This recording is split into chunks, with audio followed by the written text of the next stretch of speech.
BBC বাংলার সান্ধ্য অধিবেশন প্রবাহতে আপনাদের স্বাগত। আজ আপনাদের সাথে লন্ডন স্টুডিও থেকে আছি মানসী বড়ুয়া। বাংলাদেশের সর্বশেষ গুরুত্বপূর্ণ আপডেট সংবাদে আপনাকে স্বাগত। শুরুতেই সংবাদ শিরোনাম, পরে বিস্তারিত। প্রথমেই জানাবো আমাদের হাতে থাকা সর্বশেষ গুরুত্বপূর্ণ সবথেকে তাজা আপডেট সংবাদ। সকল কেন্দ্রে সিসিটিভি ক্যামেরা বসানোর আশ্বাস প্রধান উপদেষ্টার। ত্রয়োদশ জাতীয় সংসদ নির্বাচনে সারা দেশের সব ক্ষেত্রে সিসি ক্যামেরা বসানোর আশ্বাস দিয়েছেন অন্তর্বর্তীকালীন সরকারের প্রধান উপদেষ্টা অধ্যাপক ড মোহাম্মদ ইউনূস। যমুনায় বাংলাদেশ জামাত ইসলামের প্রতিনিধি দলের সঙ্গে বৈঠকে তিনি এমন কথা বলেছেন। আজ যমুনায় বাংলাদেশ জামাত ইসলামের প্রতিনিধি দলের সঙ্গে বৈঠক করেছেন অন্তর্বর্তীকালীন সরকারের প্রধান উপদেষ্টা। সেখানে জামাতের আমির তাকে সকল কেন্দ্রে সিসিটিভি ক্যামেরা দেওয়ার জন্য আহ্বান জানান। জবাবে অন্তর্বর্তীকালীন সরকারের প্রধান উপদেষ্টা প্রফেসর ড মোহাম্মদ ইউনূস তিনি প্রতিটি কেন্দ্রে কেন্দ্রে সিসিটিভি ক্যামেরা দেওয়ার কথা নিশ্চিত করেছেন। এরপর জানাবো ইসির সামনে বিজিবি মোতায়েন। আইনশৃঙ্খলা পরিস্থিতি নিয়ন্ত্রণে রাখতে রাজধানীর আগারগাঁয়ে অবস্থিত নির্বাচন কমিশন ইসির ভবনের সামনে বিজিবি মোতায়েন করা হয়েছে। বিজিবির পক্ষ থেকে পাঠানো এক বার্তায় বিষয়টি নিশ্চিত করা হয়েছে। নির্বাচন কমিশন ঘেরাও করেছে বিএনপির কিছু ছাত্রদলের নেতাকর্মীরা। এ ঘটনায় ইসিকে অবরুদ্ধ করে রেখেছে তারা।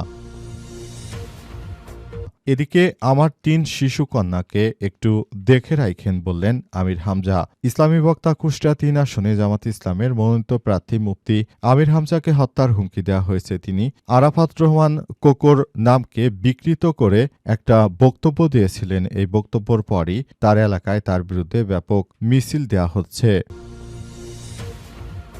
জানাবো ঋণখেলাপি এবং দ্বৈত নাগরিকত্বের বিষয়ে একপাক্ষিক আচরণ করেছে ইসি বলেন ড আব্দুল্লাহ মোহাম্মদ তাহের। ঋণখেলাপি এবং দ্বৈত নাগরিকের ক্ষেত্রে নির্বাচন কমিশন ইসি একপাক্ষিক আচরণ করছে বলে মন্তব্য করেছেন বাংলাদেশ জামাত ইসলামের নায়েবে আমির ড সৈয়দ আব্দুল্লাহ মোহাম্মদ তাহের। আজ সমসাময়িক রাজনৈতিক বিভিন্ন বিষয় নিয়ে প্রধান উপদেষ্টা অধ্যাপক ড ইউনূসের সঙ্গে বৈঠক শেষে সাংবাদিকদের কাছে এমন তথ্য জানিয়েছেন তিনি।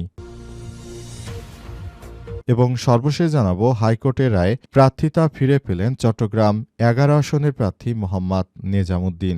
আসন্ন ত্রয়োদশ জাতীয় সংসদ নির্বাচনে মনোনয়নপত্র যাচাই বাছাই বাতিল হওয়া চট্টগ্রাম ১১ আসনের প্রার্থিতা ফিরে পেলেন গণঅধিকার পরিষদের ট্রাক প্রতীকের প্রার্থী মোহাম্মদ নেজামুদ্দিন। এই ব্যাপারটি নিয়ে বিপিনুর প্রকাশ্যে এসে সবার কাছে তিনি একটি আনন্দঘন পরিস্থিতির কথা শেয়ার করেছেন। প্রিয় দর্শক, এতক্ষণ শুনছিলেন সংবাদ শিরোনাম, এবারে বিস্তারিত।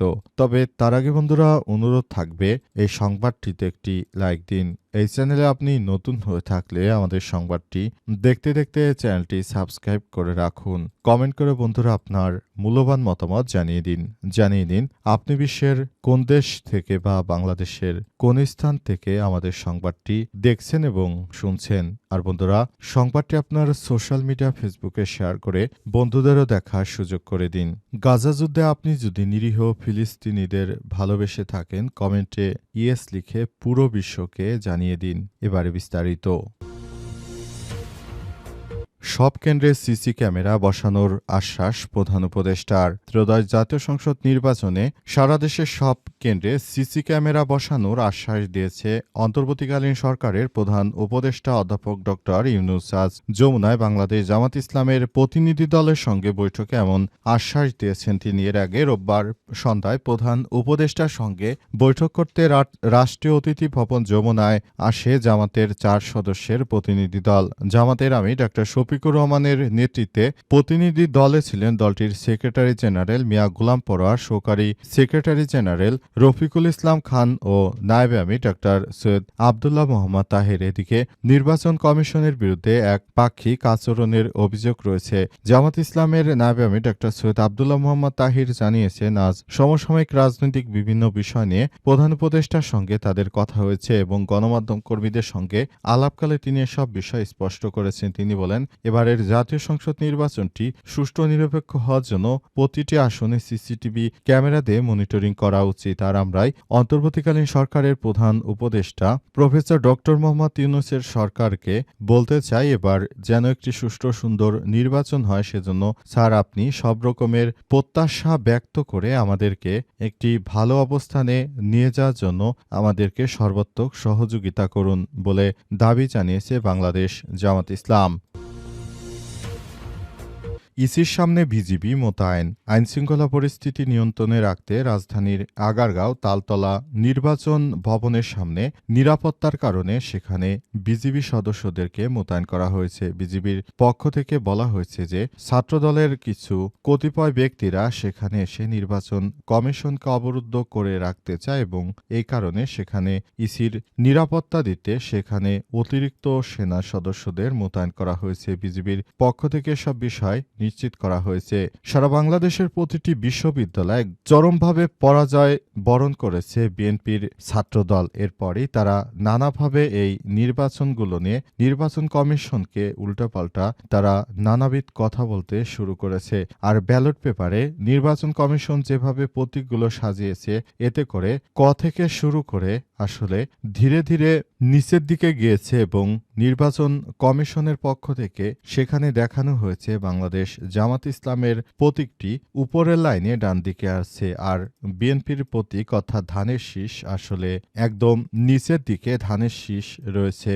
উক্ত কারণে বিএনপির পক্ষ থেকে দাবি করা হচ্ছে যে ধানের শীষ যখন ব্যালট ভাঁজ করা হয় সেই ভাঁজের ভিতরে পড়ে যায়। এ অবস্থায় বিএনপির অনেকগুলো ভোট নষ্ট হতে পারে এমনটা জানিয়েছে তারা।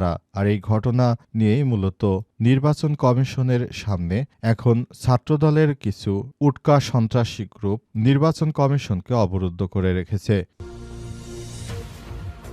আমার ৩ শিশুকন্যাকে একটু দেখে রাখেন বললেন আমির হামজা। ইসলামী বক্তা কুষ্টিয়া ৩ আসনে জামাত ইসলামের মনোনীত মুফতি বিতর্কিত মওলানা আমির হামজাকে হত্যার হুমকি দেওয়া হয়েছে। সামাজিক যোগাযোগ মাধ্যম ফেসবুকে এক পোস্টে তিনি নিজেই এই দাবি করেছেন। তিনি বলেন, আমাকে হত্যার হুমকি দেওয়া হয়েছে। আজ বিকেল 4:30টার দিকে এক ফেসবুক পোস্টে তিনি লিখেছেন, গতকাল শনিবার থেকে বিভিন্ন মাধ্যমে আমাকে হত্যার হুমকি দেওয়া হচ্ছে। আমি মৃত্যুর জন্য সব সময় প্রস্তুত ইনশাল্লাহ। পোস্টারের পরের অংশে তিনি অনুসারীদের প্রতি অনুরোধ জানিয়েছে, আপনাদের কাছে আমাদের একটাই অনুরোধ রইল, কুষ্টিয়ার যেই ইনসাফ কায়েমের লড়াই আমরা শুরু করেছি আমার অনুপস্থিতিতে সেটা প্রতিষ্ঠিত করবেন এবং আমার 3 শিশুকন্যাকে একটু দেখে রাখবেন। তবে কে বা কারা তাকে হত্যার হুমকি দিয়েছে ব্যাপারে কিছুই জানাননি আমির হামজা। জানা গেছে বিএনপির চেয়ারম্যান তারেক রহমানের ভাই আরাফাত রহমান কোকর নামের ব্যাপারটি নিয়ে তিনি বিকৃত ভাষায় কিছু একটা বলার চেষ্টা করেছেন।